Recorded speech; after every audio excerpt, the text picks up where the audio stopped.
저는 좀 놀랐어요. 이 기사를 보고. 어떤 기사죠? 그러니까 정치자금법 위반인데 보좌진 월급을 반납받아서 사무실 운영비 등으로 사용한 혐의가 있다고 지금 발견돼서 지금 조사를 받으러 검찰에 출석한 거죠.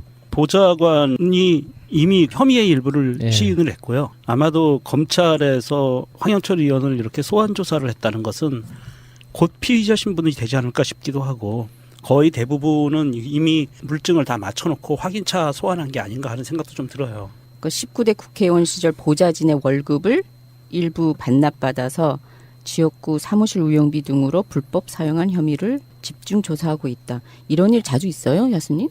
자주 있으면은 다 갈아 죽여야죠.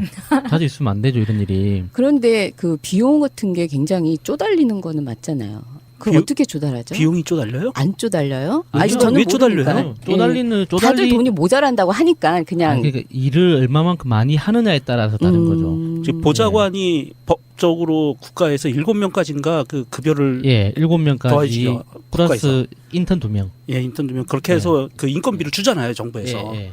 그리고 국회의원 연봉이 1억 3천 정도 되죠. 그러니까 실수령액으로 그 매월 한 1,000만 원에서 1,100만 원 사이입니다.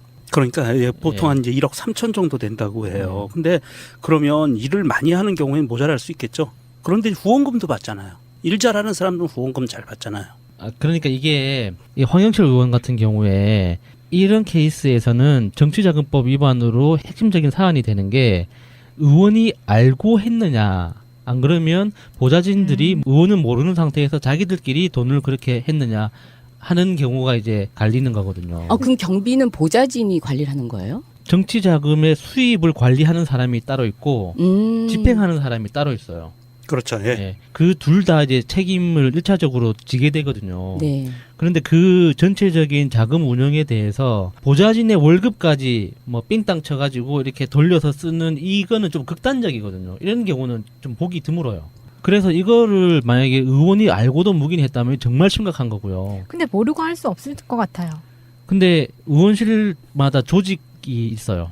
수석을 중심으로 해서 수석 보좌관이라는 사람의 캐릭터에 따라서 정말 독단적으로 하는 그런 분위기도 있고, 어떤 경우에는 그 의원과 정말 동료처럼 이렇게 알아서 하는, 이렇게 다 모든 걸 공유하면서 진행하는 경우도 있고, 어떤 경우는 의원이 실무자처럼 모든 막 10원짜리 하나까지 다 챙기는 이제 그런 분위기도 있고 하니까 일률적으로 의원실은 이렇게 돌아간다라고 말할 수 있는 건 아니에요. 왜 그게 없어요? 그게 있어야 되지 않나요? 국회의원은 개인 한 명 한 명이 다 기관이에요. 기관이지만 예. 그 기관이 우리의 세금을 가지고 그 기관을 운영을 하잖아요. 그러면 어떻게 그 돈이 사용이 되는지를 그러니까 알아야 되는 거잖아요. 이 지점이, 이 희랑님이 말씀하신 이 지점이 국회의원들이 못 듣는 척하는 가장 민감한 지점인 그렇죠. 거죠. 예. 이게 국회의원들이 사용하는 돈에 대해서는 감사를 하는 곳이 없어요. 그렇죠. 예. 이거 감사할 예. 때마다 매번 이게 감사해야 니네들도 된다고. 감사 받아라라고 하는데 예를 들어서 은수미 의원님도 주장한 적이 있고, 장하나 의원님도 주장한 적이 있고, 최민희 의원님도 주장한 적이 있어요. 의원실에서 사용하는 돈에 대해서도 감사를 받아야 된다고. 그런데 모두 못 들은 척합니다. 이게 국회의원이 되기 전에 선거 기간 동안에는 돈 쓰임세를 100% 감시받잖아요. 예. 선관위에 의해서. 예. 그러면 국회의원이 되고 난 다음에 돈을 어떻게 쓰는지, 이건 국민의 세금으로 쓰는데 네. 이것도 100% 감시를 받을 수 있는 시스템을 만들어야 되는데 이것도 선관위에서 지금 그 불거진 걸 거예요. 그러니까 이것도 그 정치 자금에 대해서는, 그러니까 지역 사무실 운영비로 썼다고 나오잖아요. 예. 지역 사무실 운영비는 대부분 후원금에서 사용을 하거든요. 그러면 후원금의 계좌는 수입 계좌와 지출 계좌가 따로 있어가지고 그거를 선관위에서 다 가져가서 분석을 계속 해요. 분기별로. 그래서 문제가 보이면 와서 다 따져보고 다시 한번 후원금에 한해서 들여다보거든요, 선관위에서. 근데 거기에서 이제 문제가 발견돼서 아마 검찰에 고발을 했겠죠. 여기 발견된 게, 이게 이제 아까도 말씀드렸지만 의원이 알고 하는 것과 모르고 하는 거는 완전히 달라지는 거거든요. 이게 지금 그 타임라인을 보면 지난 3월에 검찰이 황영철 의원의 홍천 지역구 사무실 등 3곳을 압수수색을 하고요. 그리고 나서 바로 황영철 의원의 비서를 지냈던 김 씨를 이 사무실 운영비 등으로 사용한 혐의에 따라 정치자금법 위반 혐의로 지난 7일 구속 기소했어요. 그리고 여기에서 김 씨가 그 비서를 지낸 김 씨가 검찰 조사에서 자신의 혐의를 일부 인정했고요. 이에 따라서 검찰이 이번에 황영철 의원을 소환한 거는 피의자 신분으로 소환한 거는 관여한 혐의를 갖고 있는 거예요. 거기에 관여한 혐의. 굉장히 중요한 사항이죠. 예, 예. 지금 야수님 말씀하신 대로 모르고 알고 있었다죠. 그렇죠. 모르진 않았을 거다. 그리고 검찰은 이 과정에서 황 의원이 지시 아니면 알고도 묵인 이 부분을 집중적으로 조사할 방침이라고 하거든요. 예. 그럼 안철수하고 그닥 다르지 않는 맥락인가요? 그러니까 이런 그 정황 증거를 통해서 판단을 내야 되는 건 무혐의 판단이 나오는 경우가 훨씬 많아요. 그래요? 예, 지난 어떤 사례들을 쭉 보면 정치자금법 위반 혐의로 어떤 문제가 됐을 때 항상 그 핵심적인 그 이슈가 되는 게 국회의원 당사자가 알고 지시했거나 알았는데 묵인하고 넘어갔거나 하는 거를 따지는 거거든요. 예, 그런데 이번에 검찰에서 피의자 신분으로 소환했다는 거 보니까 예. 이거는 증거를 확보한 것 같아요. 그러지 않으면 그러니까- 피의자 신분으로 소환 안 하죠. 보통은 이제 참고인으로 시작을 하는데 네. 피의자로 바로 했다는 건 좀 그런 것 같고요. 아니 도대체 국회의원들이 세비를 연봉 1억 3천 정도라고 알고 있고 뭐 보좌관들 다 네. 돈 나오는 거로 알고 있는데 왜 이렇게 궁한지 모르겠네요. 근데 국회의사당에 국회의원실들이 다 1인당 하나씩 다 있죠. 예, 있죠. 거기에다가 지역구의 사무실을 또 가지고 있는 거죠. 그거는 그렇죠. 후원금으로 마련해야 되는 거예요. 보통 후원금으로 예. 그러면 자비로 하든지. 예. 아 그렇기 때문인 것 같아요. 왜냐하면 지금 보니까 국회의원의 연봉이 지금 1억 3천이라고 했잖아요. 네. 거기에 기본급이 월 600이고요.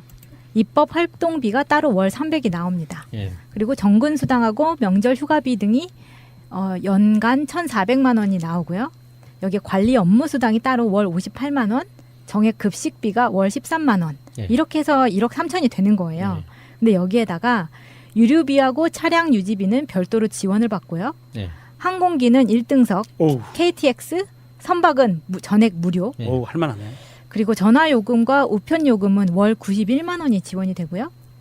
보좌진 7명 운영비가 연 3억 8천만 원이 국고 지급이 됩니다. 그리고 국고 지원으로 연 2회 이상 해외 시찰이 보장이 되고요. 65세부터 사망시까지 월 120만 원의 연금을 받습니다. 거기에 그 외에 돈으로 환산할 수 없는 특권이 많은데 예를 들어서 보험 가입할 때는 A등급으로 보험료가 가장 싸고요. 그게 그러니까 과거에 그런 게 있었는데 네. 그 19대 국회에서 이제 논란이 많았어요. 국회의원 특권에 대해서. 네. 그래서 몇 가지 날라간 게 있습니다. 그 중에 하나가 보험도 날라간 건가요? 아니요. 그 120만 원 연금. 120만 원 연금 날라갔어요? 예. 그때 그 예. 논란이 있었었잖아요. 예. 아니 그런데 지금 얼핏 들으면 이런 다 모든 혜택이 국회의원한테 주어지는 거잖아요. 네. 그 헌법기관한테 주어지는 거잖아요. 예. 그러면은 그걸 가지고 운행을 잘 하라고 하는 거잖아. 예.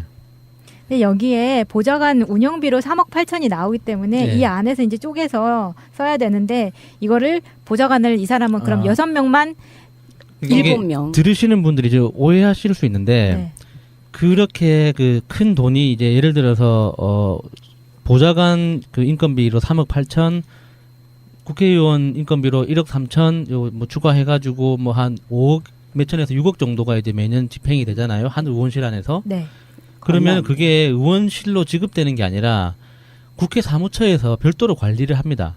그러니까 의원이 실제로 돈을 만지는 게 아니에요. 아 그러면 여기 예. 리밋까지 딱 보좌진 운영비 같은 경우에는 3억 예. 8천을 제한으로 그 안에서 사용할 수 있다는 거죠. 대표적으로 이런 거예요. 고용인이 국회 사무처장이에요. 각각의 그 의원은 헌법에 의해서 별도로 그 신분 보장이 되는 거고 네. 거기에 딸려 있는 국회 보좌진들은 국회의원이 고용하는 게 아니라 국회의원이 국회 사무처에 요청해서 파견을 보내는 거예요. 아, 그러니까 예, 이제 예. 이해가 되네. 예. 보좌관 월급에서 빼돌려 가지고 썼다는 게 자기가 만질 수 없는 돈이니까 하여튼 국가에서 그렇게 바로 지급하니까 악랄하게 접근하면 아. 그런 식으로도 쓸 수 있는데 기본적으로 보좌관들의 신분은 그렇게 이제 국회 사무처장한테 고용이 되는 거예요. 그래서 그 해고를 할 때도 그 해고 요청을 하는 거죠. 그러니까 가족들 그 채용하고 하는 게 그게 비리가 될 수도 있고 하는 건 아니 근데 그래도 이해가 안 가요.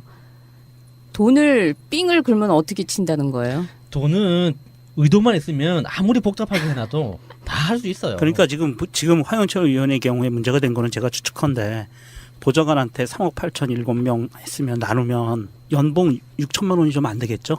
그 급수마다 좀 다르니까요. 뭐 그러니까 그냥 대략, 평균으로 네, 나눠버리면 대략, 예. 6천만 원 정도라고 네. 그러고 6천만 원을 국회 사무처에서 국가에서 지급을 해주는데 그중에 뭐 한 1,000만 원 정도는 돌려받는 거지 국회의원이.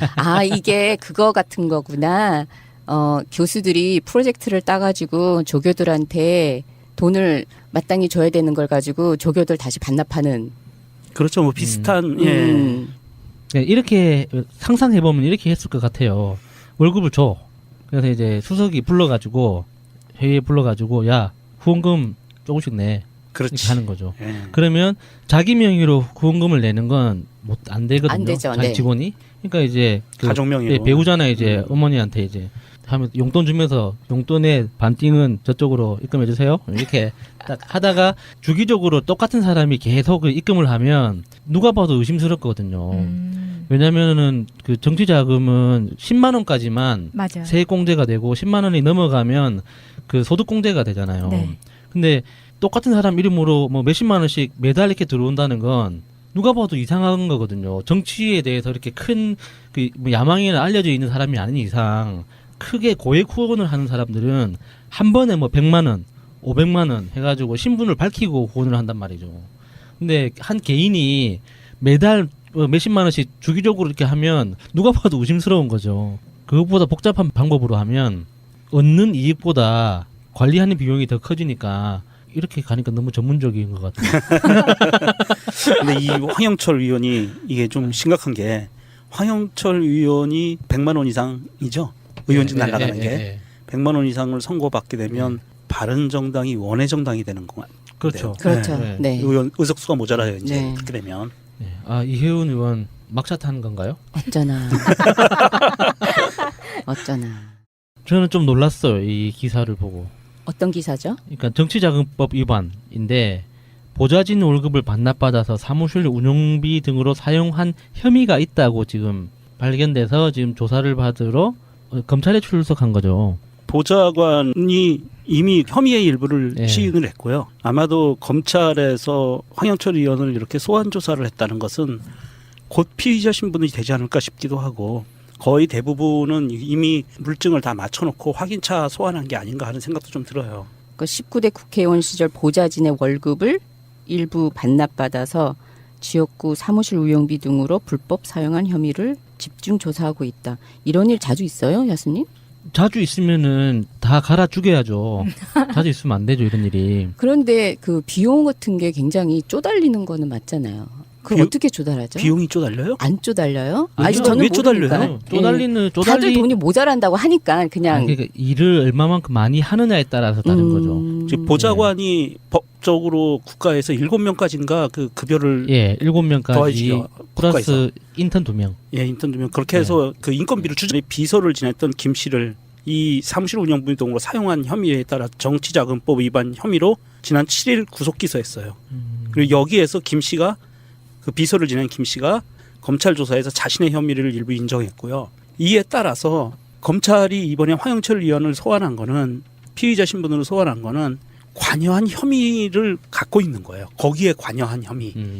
굉장히 중요한 사항이죠. 예. 지금 야수님 말씀하신 대로 모르고 알고 있었다죠. 그렇죠.